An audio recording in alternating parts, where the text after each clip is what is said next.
Hello guys, in this video we will try to understand the difference between PeekLock mode and receive and delete mode, and then we will also quickly discuss what is this peek method. Okay, so when we create service bus receiver, we can specify the mode as either PeekLock mode or receive and delete mode, and this PeekLock mode it is by default if not provided.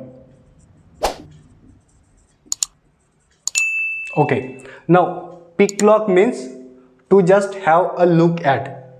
That means if the message is received from PeekLock mode, then that message is not deleted from the queue automatically, and to delete that message from the queue, receiver needs to complete that message explicitly. Okay, and on the other hand, when the message is received in this receive and delete mode, that means that message is deleted from the queue automatically. Okay, and then there is something called peek method as well. See guys, irrespective of whether you have created service bus receiver in PeekLock mode or receive and delete mode, you can still call that peek method, and with peek method we will receive that service bus message, that is message we will receive, and on that message or that receiver cannot complete that message. If receiver tries to complete that message which is received from that peek method, then he will get an exception.